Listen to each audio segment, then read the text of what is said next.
Bincang bersama.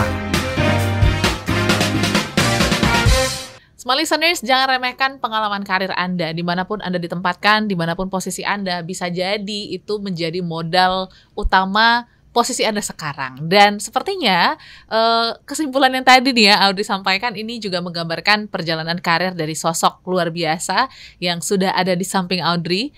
Dan kali ini kita akan berbincang-bincang bersama beliau. Ada Ibu Rini Utami, Direktur Utama PT Hikmah Cakra Mulia. Hai Ibu Rini. Hai Audrey, apa kabar? Baik. Amin. Ibu Saya Rini juga sehat selalu. Amin. Semoga pendengar kita juga sehat selalu. Amin, amin dimanapun Anda berada di seluruh Indonesia ataupun juga mungkin streaming dari luar negeri gitu ya. Iya. Semoga kondisinya sehat selalu. Hari ini kita akan Amin. ngomongin tentang perjalanan karir. Ternyata berkarya dari 1996 ya. Saya lihat tadi di CV-nya. Oke, Yes, ya. sampai dengan 2025 berarti sudah sekitar 29 tahun. Tapi ternyata nggak hanya di satu tempat. Kayaknya Bu Rini hobi banget mencari tantangan ataupun juga dunia baru gitu. Tapi kita penasaran ke masa kecil. Bu Rini tumbuh di kota mana sih? Dan emang dari kecil menyukai tantangan-tantangan baru kah atau seperti apa Bu Rini? Oke. Saya dilahirkan di Bandung. Bandung, oke. Ibu adalah guru SMA, Mhm. guru kimia. Oke, wow. Terus bapak dosen, Aha. dosen di Institut Teknologi Tekstil Bandung. Seni ya. Oke. Juga guru juga fisika. Fisik. Oh, pokoknya wow. serem-serem deh. Keluarga sains sih. Iya, keluarga sains, ya betul. Jadi ya keluarga sains. Terus bapak juga sebelumnya juga sempat jadi abdi negara Oke. gitu kan di Kodam Diponegoro. Mhm. Jadi ya gitulah, Oke. keluarga sains yang disiplin. Yes, Ya, kayak terlihat gitu. ya dari Ya. kedua orang tua yang menjadi guru, latar belakang pendidikan, sehingga mungkin juga akhirnya mungkin ketertarikan untuk tahu akan sesuatu hal yang baru kayaknya muncul dari situ, benar nggak Bu? Ya, jadi ya kalau ibu sih dulu gini, misalnya kita mau ngambil waktu itu mau kuliah nih, Mhm. karena basicnya ibu bapak adalah Pendidikan, sains. Oke. Ya udah kamu milih yang sains deh, IPA Oh. gitu kan. Oke, aku mau milih IPA. Enggak, campur aja deh IPA IPS gitu. Oke. IPS-nya apa ya? Kan saya juga bingung ya. Betul. Udah jurnalis publisistik namanya dulu Publisistik, publisistik. Udah oke. publisistik itu apa ya? Itu tuh yang kayak wartawan gini-gini. Oke, gitu kan. Akhirnya aku ngambil di situ dan keterima. Oke. Tapi karena saya masih basicnya sains juga, akhirnya ngambil lagi statistik terapan MIPA. Oke. Jadi ada 2. Jadi Oh, double 2 gelar degree. Ya, double Oke. degree di situ. Berjalan. Kok yang menarik yang jurnalistik Oh. nih gitu. Karena ketika magang pun Aha. atau ketika kuliah pun kita udah diajarin macam-macam kan, yang sosiologi itu tadi. Yes. Mengenal karakter manusia, belajar psikologi. Kalau di sains kan udah 1 tambah 1 ya 2 itu tadi. Tapi kalau di sosiologi atau di sosial kan itu dinamikanya banyak yang Iya. mempengaruhi ya. Jadi akhirnya belajar dari situ. Ketika magang semester 3 di jurnalistik udah ketahuan tuh, oh begini tuh bikin video, oh begini tuh bikin foto, dan kita harus interaksi sama orang begini-begini. Nah akhirnya keterusan tuh, Oke. ayo udah saya di jurnalistik deh. Berarti satu jurusan lainnya Tetap diselesaikan. terjalan. Wah. Tapi kan ininya passionnya Condongnya kayaknya ke udah sini ke deh. situ ya? Iya, passionnya kayaknya ke situ. Apalagi dulu sempat saya pengen keliling dunia. Oke. Ya udah kan keliling dunia tuh kan bisa saja masuk hubungan internasional, diplomat, itu udah pasti udah nyantolnya di situ. Tapi ketika publisistik, masa sih bisa? Oh ternyata bisa Bisa ya, keliling gitu. dunia gitu. Jadi belajar dari situ, oh ternyata banyak dunia baru ya, gitu. Ya akhirnya coba-coba deh kesana sini. Dan ternyata benar kayaknya udah mengelilingi beberapa negara gitu ya. Dengan Alhamdulillahnya. titel jurnalis. Iya, alhamdulillahnya begitu. Berarti apa ya? Cukup menarik gitu ya, bahwa memang dari keluarga sendiri pun sudah mensupport untuk dari sisi pendidikan. Bahkan kayaknya nggak terlalu banyak gitu orang di zaman dulu yang ngambil double degree bareng-bareng. Itu challenge nggak sih Bu? Apalagi kan lininya berbeda nih ya. Mungkin Jauh belajar ya. sini senang, sini aduh kok kayaknya agak berat gitu. Nyelesainnya dulu gimana? Nyelesainnya ya kadang ada malesnya, udah pasti. Ya pasti ada malesnya. Asa pengen kesini dulu, kalau lagi bosan di sini, asa pengen di sini gitu. Karena kan kalau di sini kan serius gitu kan, aljabar, algoritma, apalah segala macam lah gitu kan. Tapi ketika ya udah deh kita ke jurnalistik dulu. Ya udah kumpul sama temen, yuk bikin video, bikin foto, main ke kamar gelap dulu, ada fotografi tuh main ke kamar gelap. Ya udah di situ main aja situ. Akhirnya selesai juga sih, nggak kerasa selesai. Tapi juga. gimana respon kedua orang tua gitu melihat akhirnya ternyata anaknya condong lebih ke publisistik nih ya? Nggak apa-apa juga sih. Nggak apa-apa ya. Pada akhirnya nggak apa-apa happy, sih. Ya walaupun jamnya kan nggak pasti ya. Betul. Pulangnya juga malam, jarang pulang, apalah gitu. Tapi ya disupport, alhamdulillahnya memahami sih, ibu terutama ya memahami sih. Ya kalau dulu kan pulang telat aja udah dimarahin, ditanyain ini PR-nya apa kayak gitu ya. Tapi begitu seiring perjalanan, oh iya nih, oh bisa nih, oh ya udah. Jadi nikmati apa yang bisa bikin kamu happy lah gitu. Gitu, karena kalau apapun tidak happy juga agak susah ya. Iya, pressure. Iya, pressure jadi tekanan. Iya, gitu, makanya udah. Ya. Dan di jurnalis itu kan happy ya. Abis liputan bisa kemana, bisa nongkrong di mana. Dulu gitu sama temennya, pokoknya seru lah gitu kan. Oke, jadi itu yang bikin happy dan seneng gitu ya. Sampai akhirnya malang melintang lah di dunia jurnalistik ya. Sudah kemana-mana gitu Ibu Rini dan berlabuh ke Antara seperti itu. Nah itu progresnya gimana tuh? Dari berbagai macam media, dari berbagai macam negara juga ditugaskan. Akhirnya ya bisa dibilang mengabdi kepada negara lah seperti itu. Gimana tuh ceritanya Bu? Dulu 96 itu kan saya masuk kuliah ya. Jadi kan dulu ada magang tuh. Namanya magang kan sekarang juga ada. Nah magangnya kalau di Unpad dulu di Unpad Vkom itu bisa di media cetak atau di media elektronik.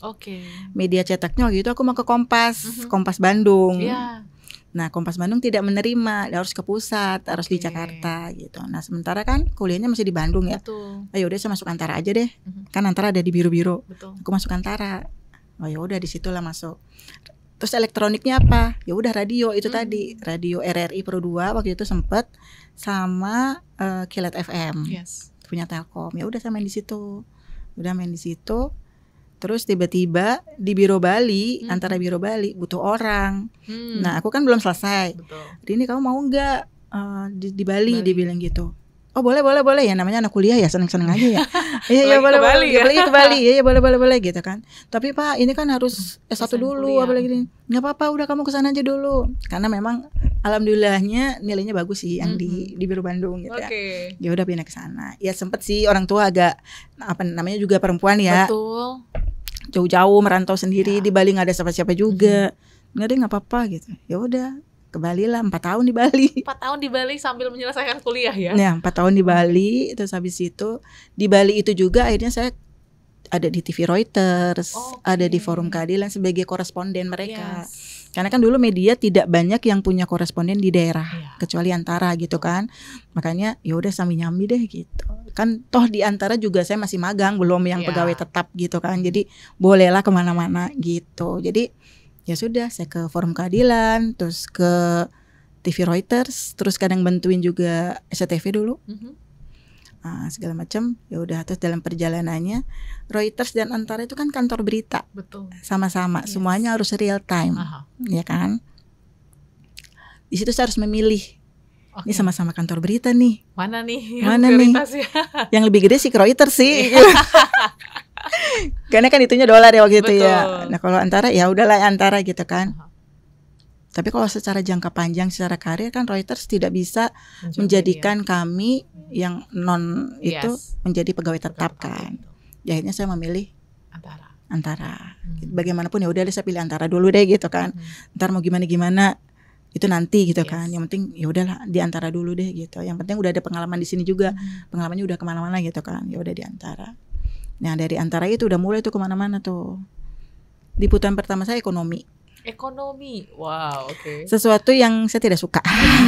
Kan fisika banget dan kimia banget. Yang saya tidak suka. Jadi kalau mata kuliah lain walaupun susah kayak filsafat gitu, masih terikutin. Kalau dapat B, saya masih pengen dapat A. Tapi kalau ekonomi dapat C ya udahlah gitu. Enggak usah diulang lagi. Enggak usah diulang-ulang lagi gitu. Ternyata liputan pertama saya adalah ditaruh di ekonomi. Udah saya langsung belajar apa sih nih ekonomi, istilah-istilahnya kan banyak tuh ya. Ya udah saya pelajari situ. Oh ya udah, jadi tahulah ekonomi. Terus akhirnya ditaruh di Metro. Metro barulah ke Kementerian Kemendagri waktu itu aku ingat. Kemendagri terus Kemenlu. Nah disitulah jalan. Nah, habis itu baru di pertahanan. Oke. Di pertahanan tuh agak lama, 10 tahunan. Di pertahanan, habis itu istana, zaman SBY JK. Oke. SBY JK. Di situ, habis dari situ masih di zaman PSBY Budiono.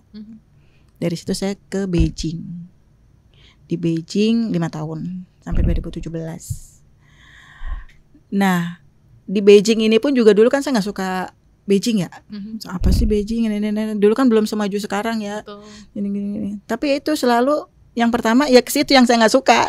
Liputan pertama ekonomi, liputan ke luar negeri ke Beijing dan akhirnya penugasan tetap jadi Beijing 5 tahun itu juga. Ya udah terus yang lain-lainnya ya mengikuti lah ya. Ada yang ke daerah konflik, ada yang ke negara-negara yang aman-aman aja gitu loh. Yang paling serem sih ke Lebanon ya.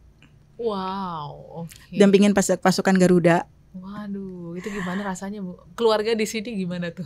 Ya ketar-ketir juga sih. Aduh itu gimana ya ini. Tapi Lebanon itu bagus loh ternyata negaranya, walaupun reruntuhannya banyak gitu kan. Tapi bagus juga nih. Terus ada perbatasan langsung sama Israel lah segala macam. Itu serem juga sih. Ya tapi yang namanya suka tantangan ya suka-suka aja ya. Dijalanin aja. Dijalanin aja gitu. Nanti resikonya belakangan gitu ya. Iya, tapi kan pasti dijagain lah, nggak mungkin kita dilepas gitu aja kan. Pasti kan ada pendampingan dari Kemenlu atau dari TNI-nya kan. Jadi ya yakin aja di situ sih. Ya itulah yang mewarnai. Nah, kalau di dalam negeri ya itu tadi karena kita ngikut presiden, karena kita ngikut TNI, itu kan pasti mainannya udah ke pelosok-pelosok lah ya. Gitu. Oke, jadi sudah terbukti ya sisi networking, pengalaman kemana kemari gitu ya dari Bu Rini membuat mungkin Bu Rini akhirnya dipercaya gitu untuk mengemban tugas di HCM atau Hikmah Cakra Mulia. Nah ini perjalanannya seperti apa Bu untuk menuju ke posisi sekarang? Iya seru juga sih. Karena kan ini bisa dibilang bertolak belakang ya dengan dunia jurnalistik, terus tiba-tiba masuk ke dunia periklanan yang kita tahu sangat pesat sekali gitu ya, dan mungkin nggak bisa sekaku jurnalistik gitu ya, bukan sekaku juga sih ya, ada strukturnya gitu. Nah kalau ini kan cukup challenging karena semuanya berubah tiap hari. Gimana Bu? Sebenarnya jurnalis sama periklanan challenge-nya hampir sama sih. Dinamikanya kan juga cepat berubah ya. Kalau di jurnalistik itu kan informasinya berubah. Cepat kan itu informasi harus berubah dan kita juga harus mengikuti. Nah di dunia periklanan kita lebih strict sama kebutuhan klien. Kebutuhan klien gitu kan. Apa sih klien butuh klien gitu kan. Gimana sih gimana sih cara menarik klien segala macam. Kalau yang di jurnalistik gimana sih supaya orang ini mau diwawancara. Betul. Itu kan tantangan sendiri ya. Nggak semua orang bisa diwawancara dan mau diwawancara. Iya. Apalagi presiden, sekelas presiden atau pemerintah atau pejabat lah itu kan kadang kalau nggak kita pinter-pinternya dekat itu nggak akan keluar tuh gitu. Jadi kalau ya sebenarnya tantangannya masing-masing tapi ya hampir-hampir ada irisan lah gitu kan. Terus HCM ya terus terang saya tidak punya basic digital advertising karena basic saya kan memang wartawan gitu kan. Saya bukan pebisnis juga segala macam. Jadi ya udah saya learning by doing di situ gitu kan. Dan memang yang menjadi keunggulan sebagai jurnalis adalah jaringan. Jaringan itu yang saya pakai di HCM. Ketika kita menawarkan sesuatu, nah kita sudah punya nih jaringannya nih ke bapak ini, ke ibu ini gitu kan. Kayak misalnya saya sudah punya jaringan kerjasama sama Smart FM, ya udah kita Mas Andi atau Mas Adit bisa dong gini. Nah itu kan jaringan ya. Itu kan dari jaringan sebelumnya. Ya kita pakailah di situ. Jadi apa yang bisa kita kerjasamakan, apa yang kita bisa jajaki dengan HCM, dengan basic saya sebagai jurnalis, ya mungkin dari sisi jaringan itu tadi.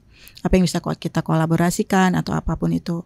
Karena di industri apapun saat ini, agility, inovasi, kreativitas, kolaborasi itu sangat penting. Di dunia yang penuh kompetitif ini kita nggak bisa sendirian. Walaupun kita pengennya maju sendiri gitu. Oh kita paling unggul. Tapi ternyata itu nggak bisa. Tetap harus ada yang namanya agility, inovasi, kreativitas, sama kolaborasi. Yes. Dan kolaborasi itu tidak hanya di internal perusahaan ya, tetapi bagaimana perusahaan bisa berkolaborasi dengan perusahaan lain, dengan instansi lain atau institusi lain. Jadi akhirnya apa yang kita butuhkan atau apa yang kita cita-citakan bisa terwujud lah di situ. Yes. Gitu. Oke. Dan pastinya dari sejak dahulu kala sampai dengan sekarang, Ibu tuh masih tetap konsisten gitu ya.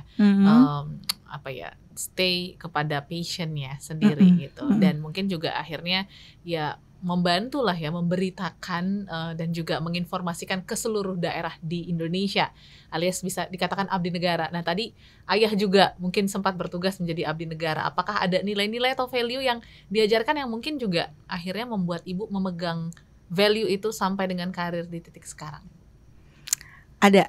Jadi value-nya itu komitmen. Komitmen, oke. Komitmen, terus disiplin, sama gigih. Sama gigih. Itu aja. Seperti apa penerapannya, Bu? Ya kalau komitmen ya dimanapun kita ditugaskan, ya kita udah harus komitmen. Ya kita akan memberikan yang terbaik. Karena kalau tidak, ya bagaimana orang akan percaya untuk langkah selanjutnya ya. Jadi ya sudah walaupun di awal misalnya, saya kan nggak mau di sini, pasti ada yang kayak gitu ya. Ya pasti. Pasti ada yang, masa kok dia tugasin di sini sih, gini gitu kan. Tapi karena kita sudah punya komitmen, ya sudahlah saya ditempatkan di sini, berikan yang terbaik, sudah. Nanti pasti ada sesuatu yang lebih baik atau akan lebih baik kalau kita memang sudah bisa berkomitmen pada diri sendiri, kita akan memberikan yang terbaik. Gitu. Pasti alam semesta, Tuhan tuh pasti udah nggak mungkin membiarkan kita ya udahlah lu cuman segini aja kan, nggak mungkin juga ya. Jadi ya udah, itu komitmen. Disiplin ya misalnya kita udah punya planning nih begini gitu kan, agenda ini ya sudah kita patuhi. Kayak tadi kan mau ke sini jam 10 ya Teng ya, oke sebelum jam 10 saya udah di sini. Itu kan salah satu bentuk komitmen kita sama diri sendiri maupun terhadap mitra. Karena mitra kan melihat itu ya, kalau dia bisa menghargai kita, berarti kita juga bisa menghargai orang lain. Nah gitu, itu salah satu bentuk disiplin yang paling kecil gitu ya. Ya walaupun kadang, aduh pagi-pagi udah harus ke sana ya, ini gitu kan. Tapi harus tetap dilakukan. Tetap harus dilakukan. Karena dulu waktu jadi jurnalis, ketika meliput presiden atau menteri pun, jam 4 subuh udah harus ada di Halim. Nah itu kan tantangan sendiri. Betul. Padahal hari sebelumnya pulangnya juga malam. Nah itu kan juga perlu yang namanya komitmen dan disiplin itu tadi. Terus gigih. Gigih ya itu tadi, misalnya kita mengejar narasumber yang belum tentu mau diwawancara, ya kita harus gigih. Karena bagaimanapun kita sudah berkomitmen memberikan yang terbaik terhadap perusahaan atau terhadap diri sendiri lah, nggak usah ngomongin jauh-jauh ke perusahaan. Ya udah, kita harus gigih mendapatkan itu, gitu loh. Terus HCM kan hal yang baru ya. Baru sama sekali, saya nggak tahu bisnis, nggak tahu iklan, nggak tahu apa. Tapi karena saya mau, ya udah saya komitmen berikan yang terbaik karena memang amanahnya untuk kemanfaatan orang banyak. Ya sudahlah, kita komitmen di situ, disiplin, gigih, belajar gimana caranya nih digital advertising bisa saya kuasai. Ya saya belajar dari tim saya gitu kan. Tim saya kan pasti udah lebih lama ya, dari 2017 dia berkecimpung di situ. Nah, saya kan orang baru nih. Jangan takut untuk menerima hal baru. Jangan malu juga untuk belajar. Walaupun dia mungkin posisinya di bawah kita ya, tapi pasti ada sesuatu yang bisa kita pelajari dari mereka gitu kan. Oh begini Bu, begini. Oke, akhirnya saya paham kan. Ya tinggal distrategikan aja akhirnya kan. Gitu. Tinggal distrategikan, terus kalau mereka ada yang kurang atau yang lebih kita tingkatkan, yang masih kurang kita up lagi. Ya akhirnya begitu sih. Jadi penerapannya begitu. Komitmen, disiplin dan gigih ya. Ini juga pastinya bisa kita terapkan juga dalam peningkatan karir ke depannya. Dengan hal apapun sih sebenarnya. Baik di keluarga, terus juga dalam pertemanan, dalam pekerjaan, pastinya akan sangat baik untuk diterapkan seperti itu. Nah, ini juga challenge yang menarik tadi Ibu katakan bahwa jadi seorang leader, terus juga harus belajar banyak dari teman-teman tim yang lain gitu ya. Di samping juga mungkin sebagai perempuan, ini juga menarik nih ya, karena challenge sendiri juga nih. Mungkin banyak lah kalau perempuan struggle-nya pasti nggak hanya mikir 2 kali lipat. Betul gitu ya. Dan tapi katanya lebih peka. Nah, ini apa sih hal-hal yang mungkin menarik ya untuk Ibu bisa share untuk teman-teman juga yang mungkin perempuan di luar sana yang mungkin juga ada di posisi leader, untuk bisa tetap belajar, tetap ya terbuka lah dengan hal-hal yang baru, Bu Rini. Jadi ada 2 sisi ya. Jadi secara umum memang sebagai leader itu, satu, ya dia harus bisa memimpin. Dia harus bisa memiliki rasa empati. empati kepada tim yang dia bentuk. Kita harus bisa membentuk tim yang solid gitu kan. Kita harus bisa memahami tim ini kekurangannya apa sih, tim ini kelebihannya apa gitu kan. Jadi di situ kita bisa saling mendorong gitu kan, apa. Karena sukses itu tidak bisa diraih sendiri. Setuju. Pasti ada dukungan-dukungan, entah itu dari keluarga, entah itu dari tim, entah dari rekan kerja, dan itu tidak bisa kita pungkiri gitu kan. Jadi sekecil apapun peran mereka, itu tetap akan ada kontribusinya lah buat kesuksesan kita gitu. Jadi sebagai pemimpin ya itu tadi, harus bisa memimpin udah pasti, punya rasa empati terhadap timnya. Ini timnya saya gimana ya, dan tahu kelemahan dan kekurangan minimal diri sendiri dulu. Oke. Karena kita kan sudah bisa tahu kekurangan dan kelebihan diri kita sendiri, kita bisa melihat yang lain gitu kan. Terus juga dukungan keluarga sudah pasti. Dukungan perusahaan juga, perusahaan ini kan juga harus dilihat berapa porsi sih peran wanita yang dia berikan. Apakah perusahaan sudah memberikan porsi yang pas atau sesuai dengan yang maksudnya kita punya ukuran berapa persen. Betul. Gitu kan. Karena bagaimanapun keberagaman itu akan lebih menarik dan akan mendorong sebuah organisasi lebih maju. Betul. Daripada misalnya satu organisasi diisinya cuman milenial aja atau Gen Z aja, itu pasti stuck tuh, nggak begitu maju lah. Tapi kalau ada dua nih, milenial, Gen Z atau apalagi generasi sekarang, itu kan akan lebih memberikan warna, variatif ya, kreativitas segala macam, agility-nya juga ada, inovasinya juga ada, kolaborasinya akan lebih naik. Nah kalau di satu perusahaan kita sudah bisa menciptakan lingkungan yang seperti itu, inklusivitas segala macam, keluar juga kita akan lebih gampang untuk bermitra dengan perusahaan yang lain gitu. Jadi saya tetap memberikan ruang diskusi. Diskusi itu tidak harus di ruang rapat terus kita diskusi temanya ini. Tapi saya bisa tuh datengin tim saya lagi apa ngobrol, diskusi. Terus misalnya saya lempar apa, oh iya Bu nanti harusnya begini, ide gagasan yang muncul dari tim itu kan akan memberikan warna sendiri, gitu kan. Dalam pengambilan keputusan itu justru akan mengurangi risiko. Risiko, konsekuensi segala macam. Karena itu sudah dirundingkan kan, dirundingkan secara santai, saling keterbukaan gitu. Jadi ya sebagai leader ya memang harus tidak malu untuk bertanya, tidak malu untuk belajar. Jangan mentang-mentang leader terus ya udah deh saya di ini itu juga nggak bisa. Karena kan apalagi dunianya dunia baru gitu kan, dia harus banyak belajar kan. Dan talenta itu kan memang harus kita pupuk ya. Jadi dia tahu, kayak kemarin, kamu tahu nggak profil saya seperti apa? Maunya apa nih? Nggak tahu Bu, ya udah itu tes kamu buat kamu deh biar kita sama-sama kenal yang seperti itulah. Jadi dalam satu tim yang solid itu kan pasti suatu organisasi akan bisa berjalan lebih dinamis dan maju, mendorong lah keberagaman itu tetap bagus lah. Iya setuju, karena juga memang kalau nggak salah ada peraturannya juga ya Bu untuk BUMN ataupun pemerintahan, porsi perempuan sekian persen, sekian ada. persen, dan ini betul akan menjadi refreshment juga nih untuk perusahaan, untuk sebuah industri, sehingga point of view-nya akan sangat beragam. Iya, karena memang memang betul struggle-nya buat perempuan memang 2 kali lebih banyak gitu kan. Peran dia sebagai ibu, peran dia sebagai istri, belum lagi peran dia sebagai leader di perusahaan. Dia kan harus ngomong orang ya, ibaratnya kan seperti itu. Nah kadang orang kan udah skeptis, emang bisa ya? Emang bisa ya? Ya di saya juga ada sih yang kayak gitu. Pasti ya. Emang bisa sih. Apalagi saya bukan pebisnis ya dan belum main di situ kan. Emang bisa ya? Ya alhamdulillahnya tahun kemarin ditutup dengan positif. Ya saya bangga juga sih.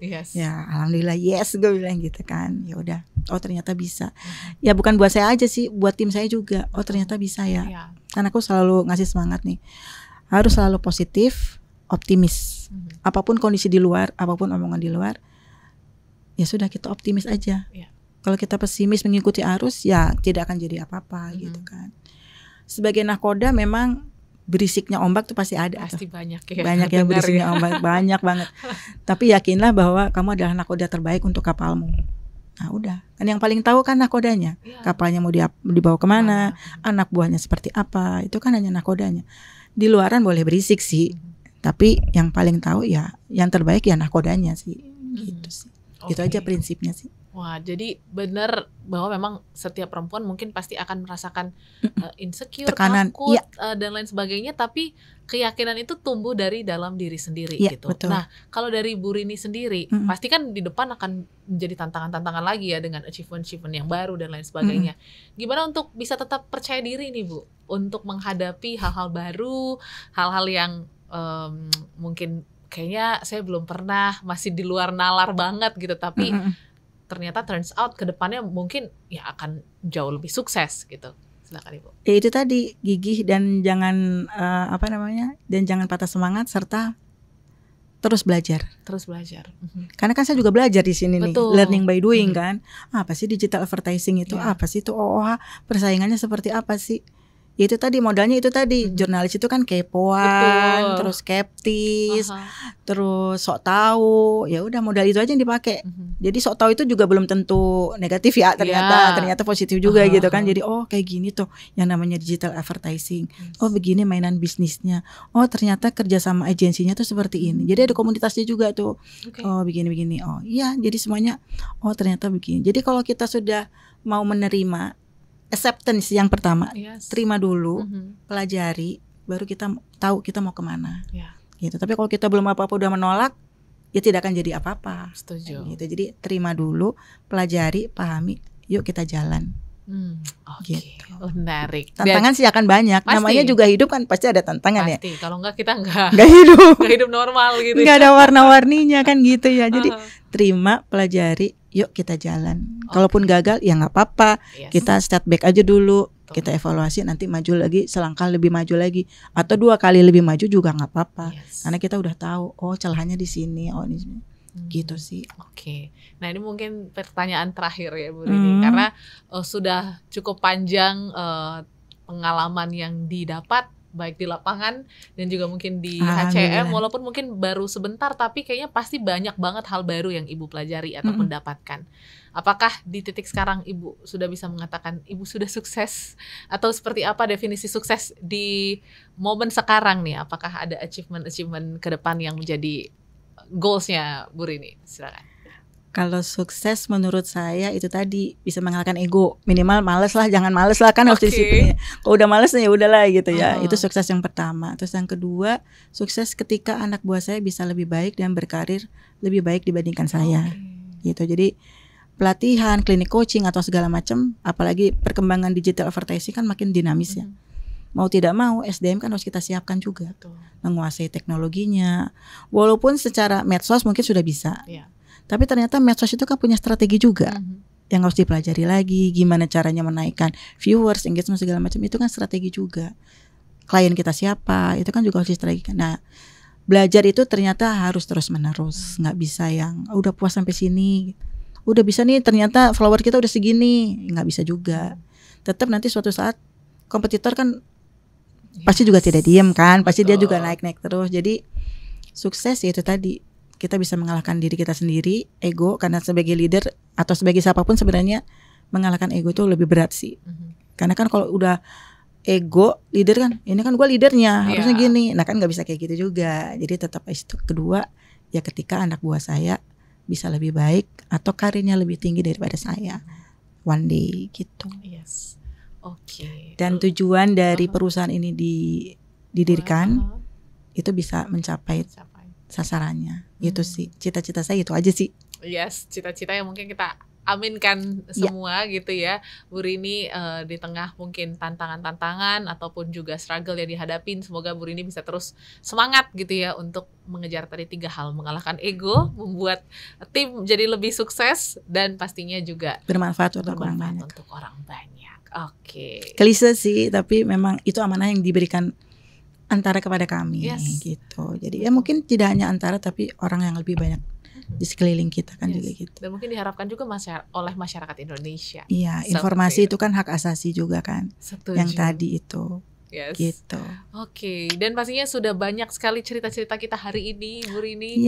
Terima kasih banyak ya. Ternyata untuk mencapai sesuatu hal yang baru, small listeners, nggak perlu khawatir tentang pengalaman-pengalaman yang kita dapatkan gitu ya. Jadi nikmatin aja setiap prosesnya, karena kita nggak tahu proses itu akan membawa kita sampai ke titik mana. Kita akan ketemu di episode lainnya. Small Listeners, terima kasih banyak. Sampai jumpa dan sukses untuk Anda. Bincang bersama